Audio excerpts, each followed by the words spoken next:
થરાદમાં ખાલી ખુરશીઓ અને હવે ઉઠાવ્યો મોટો સવાલ, શું કારણ છે કે યુવાનોના મુદ્દા પર કોઈ વાત નથી થતી? નમસ્કાર મિત્રો, આપ સૌનું હાર્દિક સ્વાગત છે વાયરલ વંટોળમાં. અને આજે આપણે વાત કરીશું કોંગ્રેસના નેતા જિગ્નેશ મેવાણી દ્વારા ઉઠાવેલા મોટા પ્રશ્નોની.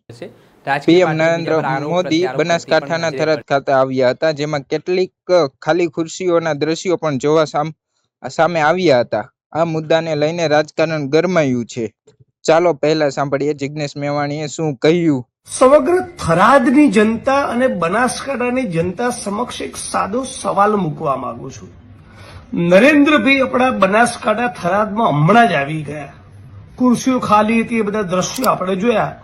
પણ મુદ્દો એ છે કે થરાદના યુવાનોને અને થરાદની સામાન્ય જનતાને, બનાસકાંઠાના યુવાનોને, બનાસકાંઠાની સામાન્ય જનતાને એકવાર પણ નરેન્દ્રભાઈએ ડ્રગ્સના દૂષણથી બચજો, દારૂના રવાડે ચડતા નહીં, આવી અપીલ કેમ ના કરી?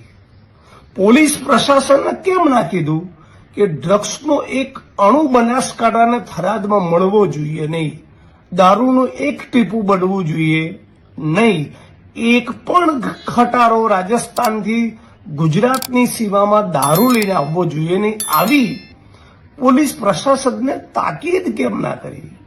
મતલબ કે તમારી બેન દીકરીઓ, માતાઓ વિધવાઓ થાય, તમારા દીકરાઓના ધમની અને શીરામાં કોઈ ડ્રગ્સ ઘૂસેડે, નરેન્દ્રભાઈને ફેર નથી પડતો.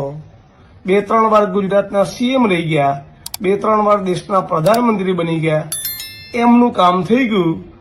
તો મિત્રો, તમે સાંભળ્યું, જિગ્નેશ મેવાણી સીધો સવાલ ઉઠાવે છે કે યુવાનોમાં વધતા ડ્રગ્સ અને દારૂના દૂષણ સામે કેમ કોઈ કડક સંદેશ આપવામાં આવ્યો નથી. તેમનો આરોપ છે કે આ ગંભીર મુદ્દા પર સરકારનું ધ્યાન ઓછું છે. જો કે આ મુદ્દે સરકાર તરફથી હજુ કોઈ સત્તાવાર પ્રક્રિયા સામે આવી નથી. હવે જોવાનું રહેશે કે આ મુદ્દે આગળ શું જવાબ આવે છે. તમારું શું માનવું છે? શું યુવાનોના મુદ્દા પર વધુ કડક કાર્યવાહી થવી જોઈએ? કોમેન્ટમાં જરૂરથી જણાવજો. આવી જ માહિતી માટે વાયરલ વંટોળ યુટ્યુબ ચેનલને સબસ્ક્રાઇબ કરો. વિડીયો પસંદ આવ્યો હોય તો લાઇક અને શેર જરૂરથી કરજો. જય હિન્દ, જય ભારત.